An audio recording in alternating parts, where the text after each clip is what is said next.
So what is point object? Next what we will see is motion in 1D, 2D and 3D. You obviously know what is motion in 1D. 1D का मतलब है body सिर्फ एक ही axis में travel करता है.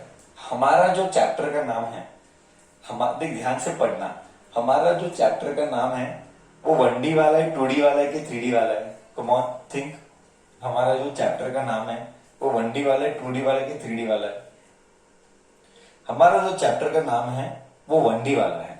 Correct. हमारा जो चैप्टर का नाम है वो 1D वाला है. सर 1D वाला क्यों? Straight line.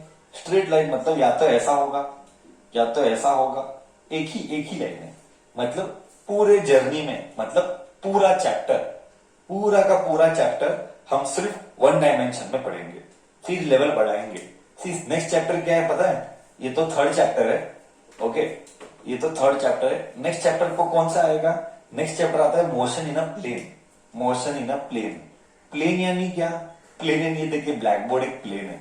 ब्लैक बोर्ड एक प्लेन है मतलब एक्स एक्सिस भी आएगा एंड वाई एक्सिस भी आएगा. तो ऐसे वाला मोशन में बोल तो बॉडी ऐसे जाएगा. ऐसे जैवलिंग थ्रो वाला एक्स में भी जा रहा है, वाई में भी जा रहा है ना? तो बॉडी ऐसा आएगा. ऐसे वाला जर्नी, या वो एरोप्लेन में एक एरोप्लेन है, वो बॉम्ब फेंका, वो मिसाइल ऐसा ट्रैवल किया. ये सब प्रॉब्लम्स हम करने वाले. एरोप्लेन ने बॉम्ब ड्रॉप किया तो बॉम्ब कितने डिस्टेंस पे जाके, कितने दूरी पे जाके हिट किया, उसके इतना हाइट था तो कितने वेलोसिटी से हिट किया, कितना दूरी हॉरिजॉन्टल डिस्टेंस ट्रैवल किया. ये सारे प्रॉब्लम्स हम पढ़ने वाले हैं. तो देखा ना आजकल जो न्यूज में ज्यादा आ रहा है, इजराइल और पैलेस्टाइन का न्यूज चल रहा है. तो हेवी शेलिंग्स हो रहा है इजराइल की तरफ भी, पैलेस्टाइन की तरफ भी. वो मिसाइल्स डाल रहे हैं. वो मैं तुझे एक्सप्लेन करूंगा, फिजिक्स के साथ तुझे एक्सप्लेन करूंगा.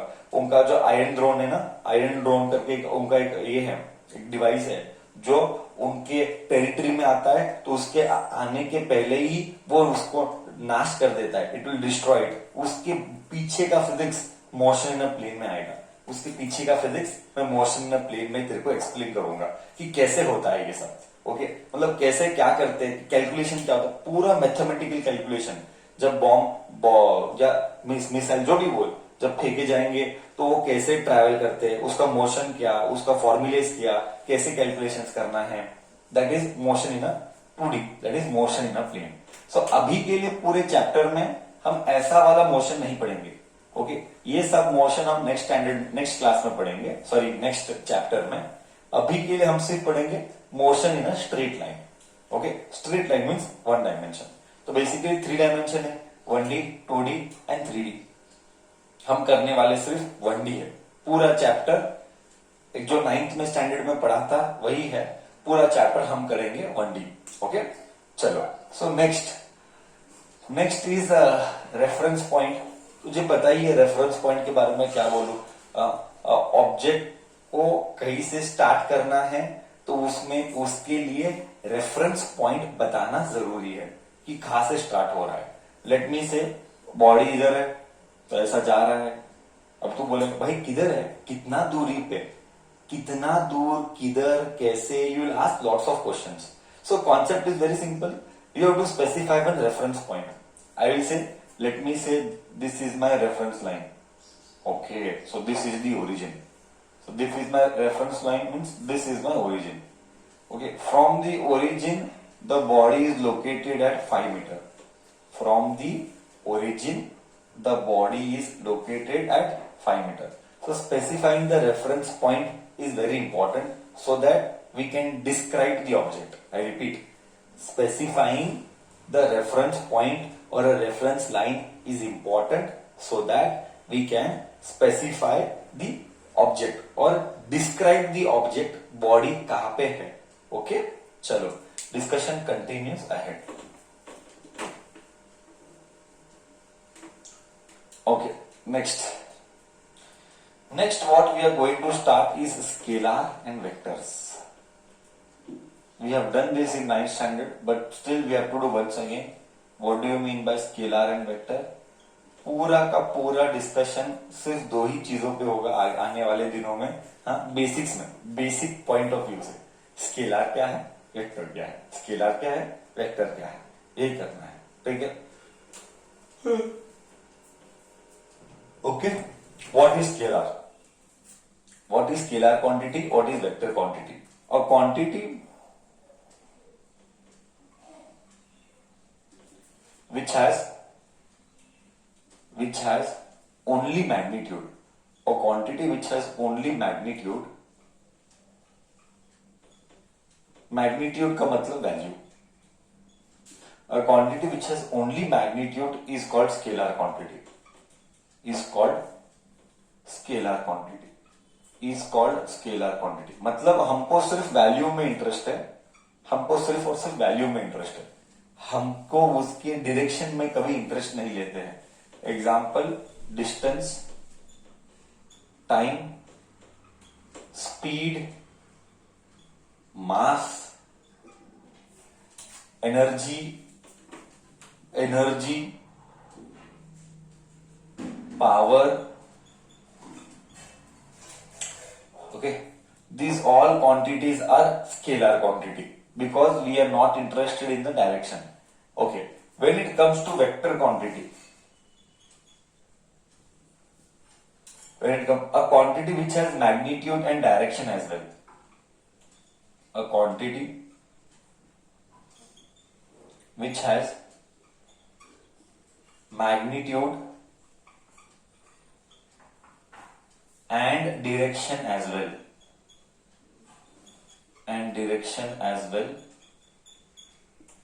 A quantity which has magnitude and direction as well are called vector quantity, or is called, जो भी है, is called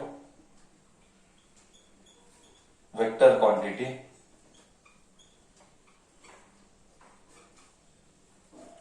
Example, you have studied all these examples, you know this, you have done all this in 9th standard. This all is 9th standard. Okay, you can add here volume also, it's okay, but you can add the current also. Actually current is a tensor quantity. Tensor यानी हम 12th में लेंगे. Tensor यानी क्या, जिसमें magnitude direction भी ले रहे हैं बट वैल्यू भी ले रहे हैं. All that we will take that later anyway, it is a controversial. Okay, एक बार एग्जाम में आया था which is scalar and vector as well. वो एक डिस्कशन, वो हम बाद में लेंगे. Area is that answer. Why? सब सेकेंड ईयर में लेते हैं, अभी के लिए नहीं लेंगे वो सब discussion. Okay, now anyways, vector is velocity, displacement,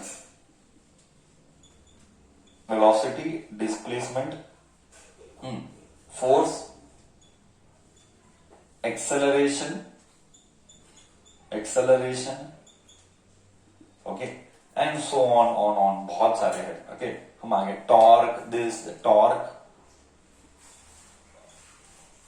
and it is खत्म ही नहीं होता है, नॉट एंडिंग.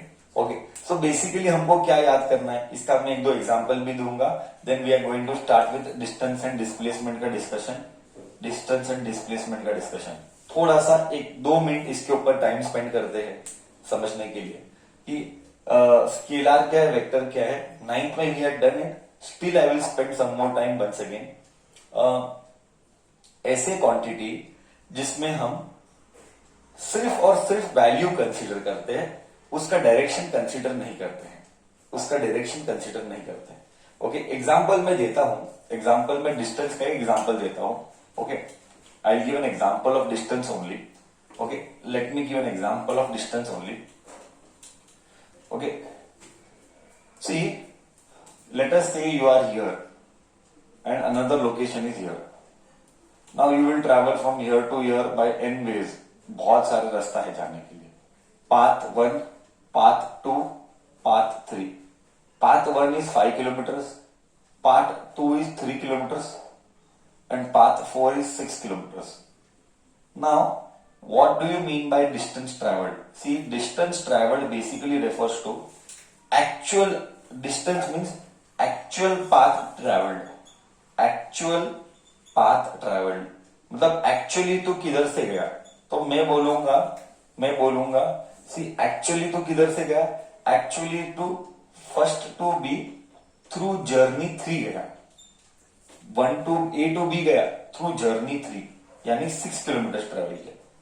अभी तो इस रास्ते में कैसे भी डायरेक्शन में गया हमको मैटर नहीं किया। सी डिस्प्लेसमेंट बात करूंगा। When I talk about displacement that will make the concept very clear.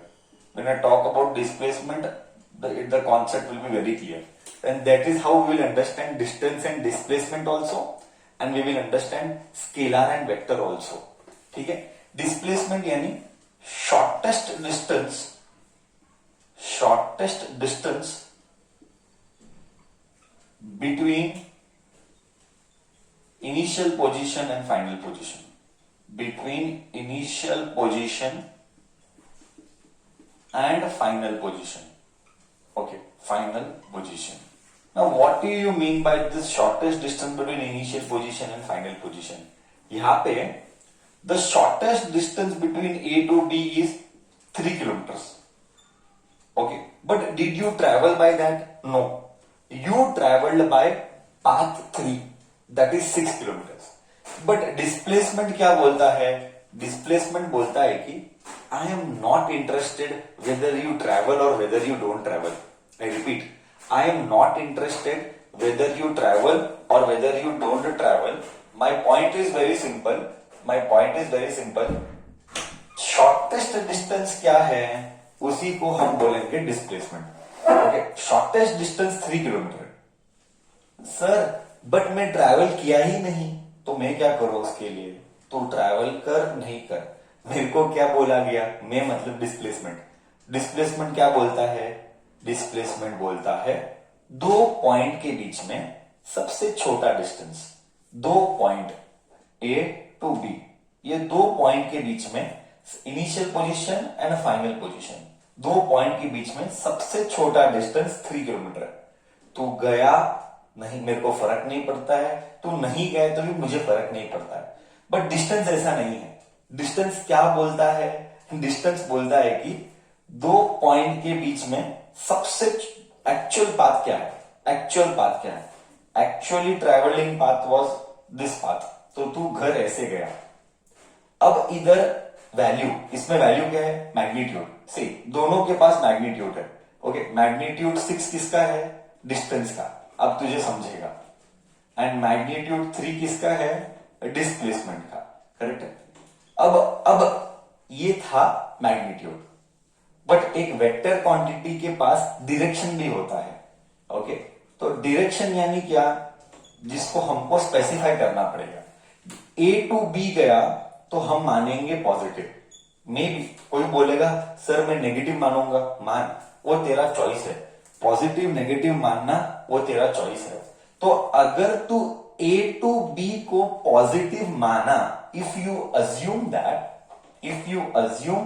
A to B as positive, then you have to assume B to A as negative।